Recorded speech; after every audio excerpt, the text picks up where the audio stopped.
तो दोस्तों, मीना की बात सबके साथ। दोस्तों,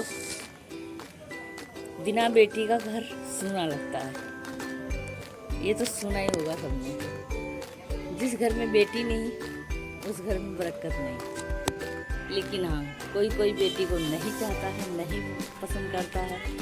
हमें तो बेटी बेटा दोनों पसंद है, ज़्यादा खास करके बेटी। तो दोस्तों, जिस घर में बेटियां नहीं रहती हैं, बहू को बेटियां मानो, उनकी केयर कीजिए और कदर कीजिए। उन्हीं को अपनी बेटी मान के चलिए। बेटी से पहले उनको हक ये दीजिए कि घर तुम्हारा है, काम तुम्हारा है, हम माँ बाप तुम्हारे हैं।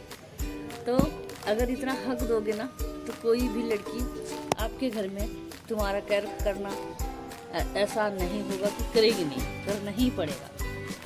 लेकिन हाँ दोस्तों, कहीं ना कहीं हम माँ बाप गलत हैं। हम इतना प्यार उनको बच्चों को दे नहीं पाते हैं। हम ये सोचते हैं दूसरे की घर की लड़की है, हम क्यों करें। नहीं दोस्तों, हमें सोचना चाहिए और करना भी चाहिए। क्यों कि हम अपनी बेटी देते हैं, कहते हैं इनका ध्यान रखना। अरे हम भी तो लाते हैं ना किसी की बेटी, तो हम ये भी तो कहते हैं हम ध्यान रखेंगे। लेकिन ये सब झूठी बातें हैं, अफवाह। कोई नहीं रख पाता। अपने बेटी जैसा प्यार दे तो किसी के घर में कलेश ना चले, किसी के घर में लड़ाइयाँ ना हो, किसी का तलाक ना हो, कोई मियाँ बीवी में खटपट ना हो। लेकिन हाँ दोस्तों, जहाँ कहते हैं ना, एक कहावत पुरानी चली आई है कि जहाँ पे लड़ाइयाँ नहीं है, जहाँ पे खटपट नहीं है, वहाँ पे प्यार नहीं है। ये है सच, होता है। जहाँ पे प्यार रहेगा वहाँ खटपट होता ही रहता है। जहाँ चार बर्तन सुना होगा कि रहता है, एक हाथ से ताली नहीं बजती। तो ऐसे चार बर्तन जो होता है ना, तो टकराता है, और टकराना ही चाहिए। कहते हैं कि लड़न रात ठीक है, बिछड़न रात नहीं ठीक है। तो दोस्तों, हमारे तो कहने का मतलब है परिवार होए संग में, साथ में तो अच्छा है, नहीं होए तो दूर से राम राम जी।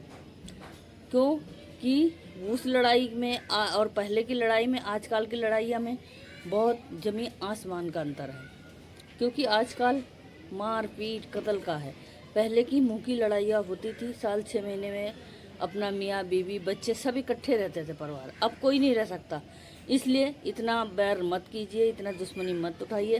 प्यार से रह सकते हो तो रहिए, नहीं रह सकते हो तो अपना दूर रहिए।